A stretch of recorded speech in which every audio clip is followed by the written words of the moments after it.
ನನ್ನ ಹೆಸರು ಜಿ ಚೇತನ್ ಕುಮಾರ್. ನಾನು ನಿರ್ದೇಶಾಂಕಗಳಿಂದ ಚತುರ್ಥಕಗಳನ್ನು ತಿಳಿಸುತ್ತೇನೆ. ಒಂದು ಸಮತಲದಲ್ಲಿರುವ ಯಾವುದೇ ಒಂದು ವಸ್ತುವಿನ ಸ್ಥಾನವನ್ನು ಎರಡು ಲಂಬ ರೇಖೆಗಳ ಸಹಾಯದಿಂದ ಪ್ರತಿನಿಧಿಸಬಹುದೇ ಎಂಬುದನ್ನು ಮೇಲಿನ ಚರ್ಚೆಯಿಂದ ನೀವು ಗಮನಿಸಬಹುದು. ಅಂದರೆ ಒಂದು ಸಮತಲದಲ್ಲಿರುವ ಯಾವುದೇ ಒಂದು ವಸ್ತು ಎರಡು ಲಂಬ ರೇಖೆಗಳು ಒಂದು ಓ ಬಿಂದುವಿನಲ್ಲಿ ಛೇದಿಸುತ್ತವೆ ಮತ್ತು ಇದರಲ್ಲಿ 4 ಚತುರ್ಥಕಗಳು, 1ನೇ ಚತುರ್ಥಕ, 2ನೇ ಚತುರ್ಥಕ, 3ನೇ ಚತುರ್ಥಕ, 4ನೇ ಚತುರ್ಥಕ. ಇದರಲ್ಲಿ ಮೊದಲನೇ ಚತುರ್ಥಕದಲ್ಲಿ ಧನಾತ್ಮಕವಾಗಿ ಇದು ಮೊದಲನೇ ಚತುರ್ಥಾಂಕ, ಇದು 2ನೇ ಚತುರ್ಥಾಂಕ, ಇದು 4ನೇ ಚತುರ್ಥಾಂಕ. ಇದರಲ್ಲಿ ಮೊದಲನೇ ಚತುರ್ಥಾಂಕದಲ್ಲಿ 1, 2, 3, 4, 5, 6 ಹಾಗೆ ಮುಂದೆ ಸಂಖ್ಯೆಗಳು ಸಾಕ್ತವೆ.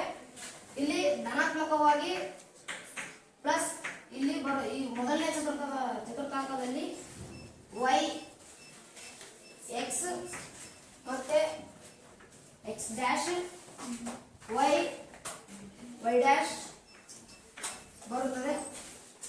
ಮತ್ತೆ ಇಲ್ಲಿ y ಅಲ್ಲಿ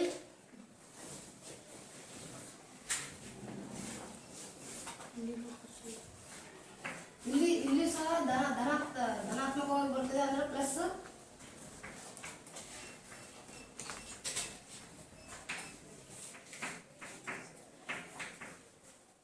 ಇಲ್ಲಿ ಋಣಾತ್ಮಕವಾಗಿ ಛೇದಿಸುತ್ತದೆ.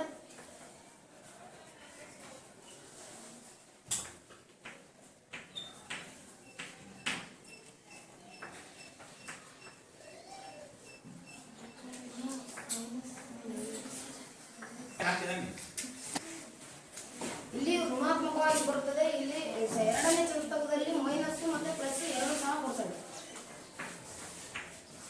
ಇನ್ನು 3ನೇ ಚತುರ್ಥಕಕ್ಕೆ ಬಂದ್ರೆ ಇಲ್ಲಿ 3ನೇ ಚತುರ್ಥಕದಲ್ಲಿ ಇಲ್ಲಿ ಮೈನಸ್ ಎರಡು ಮೈನಸ್ಸೇ ಬರ್ತವೆ. ಯಾಕಂದ್ರೆ ಇಲ್ಲಿ 2ನೇ ಚತುರ್ಥಕ ಮತ್ತು 3ನೇ ಚತುರ್ಥಕ ಎರಡು ಸಂಧಿಸುತ್ತವಲ್ಲ, ಹಂಗಾಗಿ 2ನೇ ಚತುರ್ಥಕನೇ 3ರಲ್ಲಿ ಎರಡೂ ಮೈನಸ್ ಆಗಿ 3ನೇ ಚತುರ್ಥಕದಲ್ಲಿ ಬರ್ತದೆ.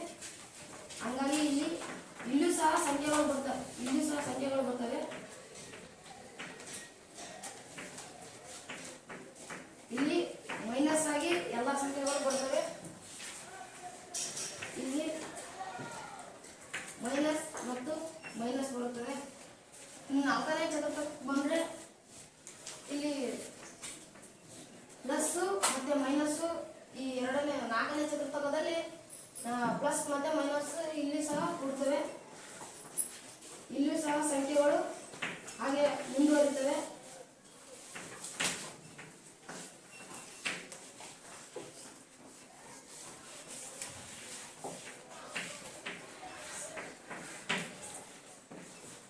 ನೋಡಿದ್ರಲ್ಲ, ಇದು ಚತುರ್ಥಾಂಕದಲ್ಲಿ 1ನೇ ಚತುರ್ಥಾಂಕ, 2ನೇ ಚತುರ್ಥಾಂಕ, 3ನೇ ಚತುರ್ಥಾಂಕ ಮತ್ತು 4ನೇ ಚತುರ್ಥಾಂಕ. ಮೊದಲನೇ ಚತುರ್ಥಾಂಕದಲ್ಲಿ ಪ್ಲಸ್ ಮತ್ತು ಪ್ಲಸ್ ಸಂಧಿಸುತ್ತವೆ. 2ನೇ ಚತುರ್ಥಾಂಕದಲ್ಲಿ ಮೈನಸ್ ಮತ್ತು ಪ್ಲಸ್ ಸಂಧಿಸುತ್ತವೆ. 3ನೇ ಚತುರ್ಥಾಂಕದಲ್ಲಿ ಮೈನಸ್ ಮತ್ತು ಮೈನಸ್ ಸಂಧಿಸುತ್ತವೆ. 4ನೇ ಚತುರ್ಥಾಂಕದಲ್ಲಿ ಪ್ಲಸ್ ಮತ್ತು ಮೈನಸ್ ಸಂಧಿಸುತ್ತವೆ.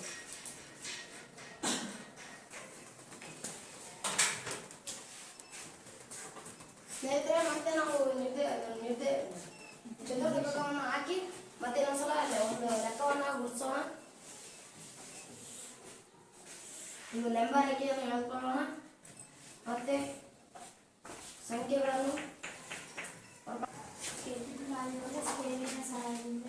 ನಾವೀಗ ಸ್ಕೇಲಿನ ಸಹಾಯದಿಂದ ಚತುರ್ಥಕವನ್ನು ರಚಿಸೋಣ.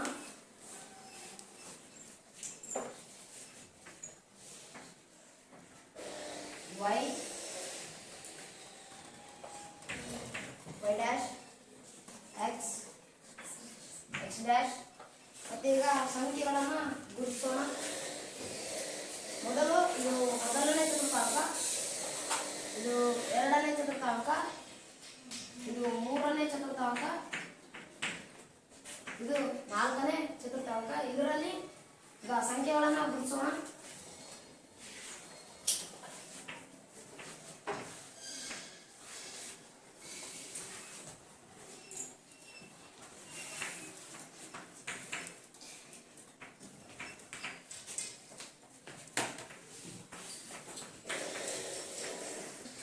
ಈಗ ಮೊದಲನೇ ಚತುರ್ಥಾಂಕದಲ್ಲಿ ಈಗ ಸಂಖ್ಯೆಗಳನ್ನು ಗುರುತಿಸಿ ಎರಡನೇ ಚತುರ್ಥಾಂಕದಲ್ಲಿ ಸಂಖ್ಯೆಗಳನ್ನು ಗುರುತಿಸೋಣ. 1 2 3 4 5 6. ಈಗ ಮೂರನೇ ಚತುರ್ಥಾಂಕದಲ್ಲಿ ಗುರುತಿಸೋಣ. 1 2 3 4 5 6 7. ಮತ್ತೆ ನಾಲ್ಕನೇ ಚತುರ್ಥಾಂಕದಲ್ಲಿ 1 2 3 4 6. ಈಗ ಇದರಲ್ಲಿ ಧನಾತ್ಮಕ ಚತುರ್ಥಾಂಕಗಳು ಯಾವುವು, ಋಣಾತ್ಮಕ ಚತುರ್ಥಾಂಕಗಳು ಯಾವುವು ಅಂತ ನೋಡೋಣ. ಇದರಲ್ಲಿ ಮೊದಲನೇ ಚತುರ್ಥಾಂಕದಲ್ಲಿ ಇದು ಧನಾತ್ಮಕ ಅಂದರೆ ಪ್ಲಸ್, ಇಲ್ಲಿ 2 ಇದರಿಂದ ಪ್ಲಸ್, ಒಂದನೇ ಚತುರ್ಥಾಂಕದಲ್ಲಿ ಪ್ಲಸ್ ಬರುತ್ತದೆ. ಎರಡನೇ ಚತುರ್ಥಾಂಕದಲ್ಲಿ ಪ್ಲಸ್ ಮೈನಸ್ ಮತ್ತು ಪ್ಲಸ್ ಸಲ್ಲಿಸುತ್ತದೆ. ಇಲ್ಲಿ ಮೈನಸ್ ಮತ್ತು ಮೈನಸ್ ಮೂರನೇ ಚತುರ್ಥಾಂಕದಲ್ಲಿ ಸಲ್ಲಿಸುತ್ತದೆ. ನಾಲ್ಕನೇ ಚತುರ್ಥಾಂಕದಲ್ಲಿ ಪ್ಲಸ್ ಮತ್ತು ಮೈನಸ್ ಸಲ್ಲಿಸುತ್ತದೆ. ಈಗ ಇದರಲ್ಲಿ ಲೆಕ್ಕಗಳನ್ನು ಗುರುತಿಸೋಣ. ಇದರಲ್ಲಿ ಈಗ ಬಿಂದುಗಳನ್ನು ಗುರುತಿಸೋಣ.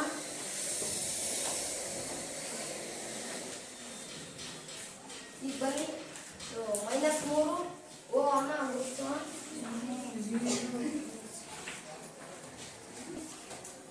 ಈಗ ನಾವು -3 ಮತ್ತು 0 ಅನ್ನು ಇಲ್ಲಿ ಗುರುತಿಸೋಣ. -3 ಇಲ್ಲಿದೆ, ನಾವು 0 ಅನ್ನು ಗುರುತಿಸಬೇಕು. ಈಗ ಅಲ್ಲಿ ಮಧ್ಯ ಬಿಂದುಕ್ಕೆ ಹೋಗಬೇಕು. ಇಲ್ಲಿಂದ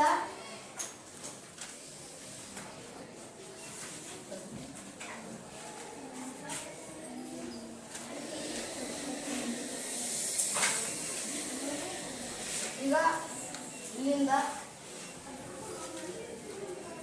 ಈ ತರವಾಗಿ ಈ ಮಧ್ಯ ಬಿಂದುಗೆ ಅಂದರೆ 0 ಮಧ್ಯ ಬಿಂದುಗೆ -3ರಿಂದ ಮಧ್ಯ ಬಿಂದುಗೆ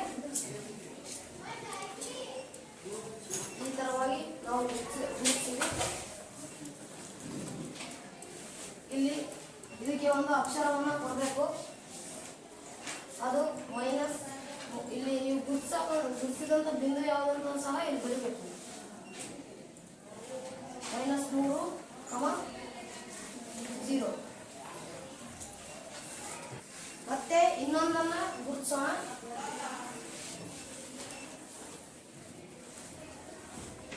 -5, -3 ಅನ್ನ ಗುರುತಿಸೋಣ. ಫಸ್ಟ್ ಇಲ್ಲಿ ಯಾವ ಚತುರ್ಥಾಂಕದಲ್ಲಿ ಪ್ಲಸ್ ಮತ್ತು ಮೈನಸ್ ಬರುತ್ತೆ ಅಂತ ನೋಡ್ಕೋಬೇಕು. ಇಲ್ಲಿ ನಾಲ್ಕನೇ ಚತುರ್ಥಾಂಕದಲ್ಲಿ ಇದು ಬಂದಿದೆ, ಹಾಗಾಗಿ ಇಲ್ಲಿ ಗುರುತಿಸೋಣ. 5 ನೋಡ್ಕೋಬೇಕು. 5 ಇಲ್ಲಿದ್ದಾಗ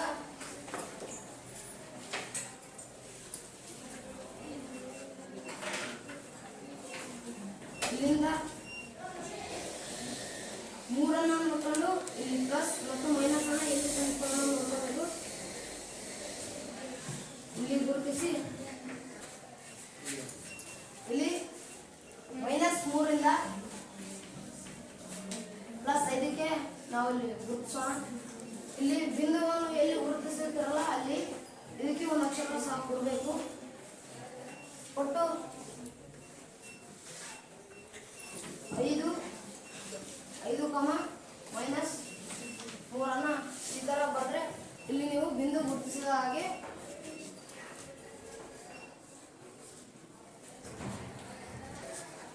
ನಾನು ಮಾಡಿದ ಈ ಚತುರ್ಥಕ ಬಗ್ಗೆ ನಿಮಗೆ ಅರ್ಥ ಆಗಿದೆ ಅಂತ ತಿಳ್ಕೊಂತೀನಿ. ಇಲ್ಲಿಗೆ ನನ್ನ ಆಕ್ಟಿವಿಟಿ ಮುಗಿಸಿದೆ. ಮತ್ತೆ ನನ್ನ ಗೆಳತಿ ಬೇರೆ ಆಕ್ಟಿವಿಟಿಯನ್ನು ಮಾಡ್ತಾಳೆ. ನಮಸ್ತೆ. ನನ್ನ ಹೆಸರು ಸೃಷ್ಟಿ. ನಾನು 9ನೇ ತರಗತಿಯಲ್ಲಿ ಓದುತ್ತಿದ್ದೇನೆ. ಇಲ್ಲಿಯವರೆಗೂ ನನ್ನ ಗೆಳೆಯ ಕಾರ್ಷಿಕ ಪದ್ಧತಿ ಎಂದರೇನು ಮತ್ತು ಅದರ ವಿವರಗಳನ್ನು ಹೇಳಿಕೊಟ್ಟಿದ್ದೇನೆ. ಇವಾಗ ನಾವು ಚತುರ್ಥಕಗಳ ಬಗ್ಗೆ ತಿಳಿದುಕೊಳ್ಳೋಣ. ಮೊದಲಿಗೆ 2 ಸರಳ ರೇಖೆಯನ್ನು ಹಾಕಿಕೊಳ್ಳಬೇಕು.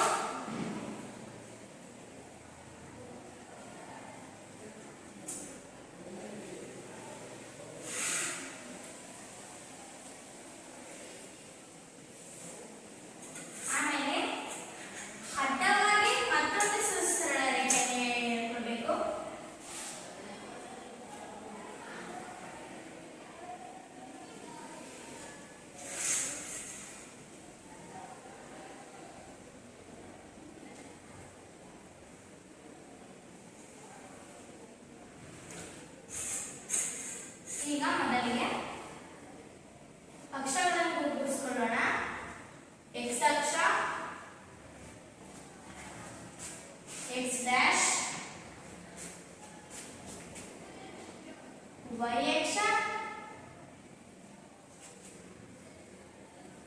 y dash. ಮೊದಲು ಬಲಗಡೆ ಗುರುತಿಸ್ಕೊಳ್ಳೋದಾದ್ರೆ ಪ್ಲಸ್ ಬರುತ್ತೆ. ಆದ್ರಿಂದ ನಾವು ಪ್ಲಸ್ ಸಂಖ್ಯೆಗಳನ್ನೇ ಗುರುತಿಸ್ಕೊಳ್ಬೇಕು.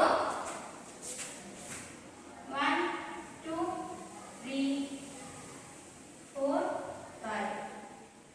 ಎಡಗಡೆ ಬಂದ್ರೆ ಮೈನಸ್ ಸಂಖ್ಯೆ ಬರುತ್ತೆ. ಆದ್ರಿಂದ ಮೈನಸ್ ಸಂಖ್ಯೆಗಳು ಗುರುತಿಸ್ಕೊಳ್ಳೋಣ. -1 -2 -3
ಬಿಂದು ಇಟ್ಕೊಬೇಕು ಅವೆರಡು ಸಂಖ್ಯೆಯ ಜಾಗದಲ್ಲಿ ಬ್ರಾಕೆಟ್ -5 ಕಾಮ +1 -1 ಇದಕ್ಕೆ ನಾವೊಂದು ಅಕ್ಷರ ಗುಣಿಸೋಣ. ನಾನು y ಅಂತ ಗುಣಿಸ್ತೀನಿ. ಈಗ ಇದೇ ತರ ಇನ್ನೊಂದು ಚಿತ್ರ ಹಾಕೊಂಡು ಮತ್ತೆ ಇನ್ನೊಂದು ಕೆಲವು ಬಿಂದುಗಳನ್ನ ಗುಣಿಸೋದನ್ನು ನೋಡೋಣ.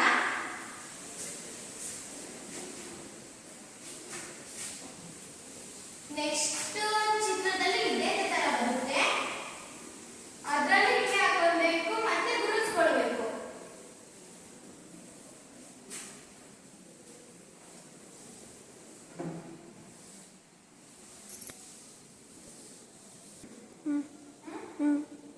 ನಾವೀಗ ನೆಕ್ಸ್ಟ್ ಚಿತ್ರದಲ್ಲೂ ಕೂಡ ಹಂಗೆ ಅದೇ ಸರಳ ರೇಖೆ ಕಟ್ಟಿಟ್ಟು ಹಾಗೆ ಗುಣಿಸ್ಕೊಳ್ಬೇಕು.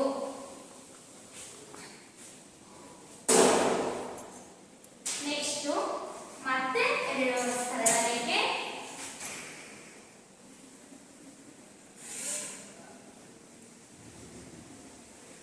ಸರಳ ರೇಖೆನ ಯಾವಾಗಲೂ ಸ್ಕೇಲ್ ಹಾಕಬೇಕು. ಕೈಯಲ್ಲಿ ಮಾತ್ರ ಹಾಕಕ್ಕೆ ಹೋಗಬಾರ್ದು.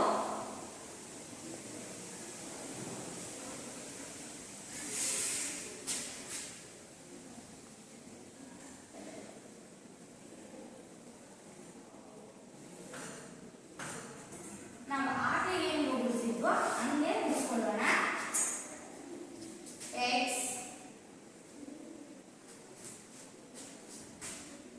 x ಡ್ಯಾಶ್ ಮೇಲ್ಗಡೆ y ಕೆಳಗಡೆ ಬಂದ್ರೆ y ಡ್ಯಾಶ್. ಈಗ ಮತ್ತು ಬಲಗಡೆ ಎಡಗಡೆ ಮೇಲೆ ಕೆಳಗಡೆ ಇವು 4 ಸೈಡು ಮೊದಲು ಅಂಕಿಗಳು ಬರ್ಕೋಬೇಕು. ಬಲಗಡೆ ಬಂದ್ರೆ ಪ್ಲಸ್ ಅಂಕಿ +1 +2 +3 +4 +5 ಎಡಗಡೆ ಬಂದ್ರೆ -1 -1 -2 -3 -4 -5 ಮೇಲ್ಗಡೆ ಹೋಗೋಣ. y ಅಕ್ಷದಲ್ಲಿ ಮೇಲ್ಗಡೆ ಹೋದ್ರೆ +1 +2 +3 +4 +5 ಕೆಳಗಡೆ ಬಂದ್ರೆ -1 -2 -2 -3 -4 -5 ಹಾಗೆ ಚಿಹ್ನೆಗಳು ಬರ್ಕೊಂಡಂಗೂ ಈಗಲೂ ಚಿಹ್ನೆ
ಪ್ಲಸ್ 2 ಮೈನಸ್ 4 ಅಂತ ಗುಣಿಸ್ಕೊಳ್ಳೋಣ. ಆಮೇಲೆ ಇದಕ್ಕೆ ಒಂದು ಅಕ್ಷರ ಗುಣಿಸ್ಬೇಕು. ನಾನು ಇದಕ್ಕೆ ಕ್ಯೂ ಅಕ್ಷರವನ್ನು ಗುಣಿಸ್ತೀನಿ. ಇದೆಲ್ಲ ಅರ್ಥ ಆಗಿದೆ ನಿಮಗೆ? ಎಸ್. ಇದರಲ್ಲಿ ಯಾವುದು ಅರ್ಥ ಆಗಿಲ್ಲ ಅಂತ ಕೇಳ್ಬೋದು, ಹೇಳ್ತೀನಿ. ನನಗೆ 5 ಮೈನಸ್ 3 ಅದು ಅರ್ಥ ಆಗಲಿಲ್ಲ. ಅದನ್ನು ಹೆಂಗೆ ಗುರ್ಸೋದು ಅಂತ ನನಗೆ ಗೊತ್ತಾಗಲಿಲ್ಲ. ಅದನ್ನ ಒಂದ್ಸತಿ ಗುರುತು ತೋರಿಸಿ. 5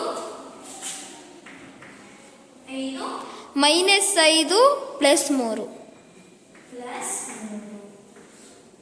ಇದು ಮೊದಲು ಯಾವ ಚತುರ್ಥಾಂಕದಲ್ಲಿ ಬರುತ್ತೆ ಅಂತ ನೋಡ್ಕೊಬೇಕು. ಇದು ಯಾವ ಚತುರ್ಥಾಂಕದಲ್ಲಿ ಬರುತ್ತೆ?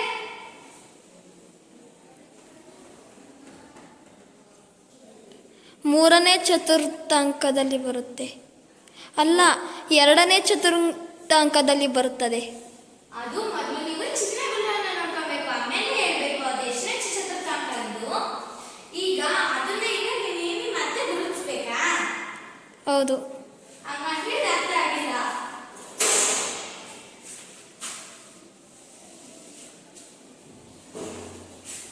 ಇದು -5. ಮೊದಲು ಎಕ್ಸ್ ಅಕ್ಷರ ನೋಡ್ಕೊಬೇಕು. ಎಕ್ಸ್ ಅಕ್ಷರದಲ್ಲಿ -5 ಐತೆ ತಾನೆ. ಆಮೇಲೆ y ಅಕ್ಷರಕ್ಕೆ ಹೋಗ್ಬಿಟ್ಟು +3 ಐತೆ ಇಲ್ಲ ಅಂತ ನೋಡ್ಕೊಬೇಕು. ನೋಡ್ಕೊಂಡಾದ್ಮೇಲೆ ಇದ್ರೆ ಮೊದಲು ಡಾಟ್ಸ್ ಹಾಕೊಬೇಕು. ಈ ತರ ಡಾಟ್ಸ್ ಹಾಕೊಂಡು ಗುರುತಿಸ್ಬೇಕು. ನಿಮಗೆ -3ಕ್ಕೆ +3ಕ್ಕೆ ಗುಣಿಸ್ಬೇಕು -5ರಿಂದ. ಆಮೇಲೆ ಇದೆರಡು ಸಣ್ಣ ಸಿಗ್ತಾವಲ್ಲ, ಇಲ್ಲಿಗೆ ಬಿಂದುವನ್ನು ಇಟ್ಕೊಂಡ್ಬಿಟ್ಟು -5 ಪ್ಲಸ್ 3 ಅಂತ ಗುಣಿಸ್ಬೇಕು. ಇದಕ್ಕೆ ಒಂದು ಅಕ್ಷರ ಕೊಡಬೇಕು. ನಿಮಗೆ ಯಾವ ಅಕ್ಷರ ಇಷ್ಟ ಬರುತ್ತೆ A to Z ವರೆಗೂ ಅದರಲ್ಲಿರೋ ಒಂದು ಅಕ್ಷರವನ್ನು ಗುಣಿಸ್ಬೋದು ನೀವು. ನಾನು ಇದಕ್ಕೆ P ಅಂತ ಗುಣಿಸ್ತೀನಿ. ಇದು ಅರ್ಥ ಆಯ್ತಾ? ಹೌದು. ಇಲ್ಲಿ ನಾನು ಇಷ್ಟು ಬಿಂದುಗಳನ್ನು ಗುಣಿಸೋದು ಹೇಳ್ಕೊಡ್ತೀನಿ. ಮತ್ತು ಈ ಚತುರ್ಥಾಂಕದಲ್ಲಿ ಎಷ್ಟು ಚತುರ್ಥಾಂಕ ಬರ್ತದೆ ಮತ್ತು ಯಾವ ಯಾವ ಚಿಹ್ನೆ ಯಾವ ಯಾವ ಚತುರ್ಥಾಂಕದಲ್ಲಿ ಬರ್ತದೆ ಅಂತ ಹೇಳಿನಿ. ನಿಮಗೆಲ್ಲ ಇದು ಅರ್ಥ ಆಯ್ತು ಅಂತ ಭಾವಿಸ್ಕೊಂಡು ಮತ್ತೆ ನಿಮಗೆ ಇದು ಗೊತ್ತಾಗಿಲ್ಲ ಅಂದ್ರೆ ಕೇಳ್ಬೋದು. ಲಾಸ್ಟ್ ಕೇಳ್ತಾ ಇದೀನಿ. ಎಲ್ಲ ಗೊತ್ತಾಯ್ತು. ಗೊತ್ತಾಯ್ತಾ? ಹೌದು. ಸರಿ.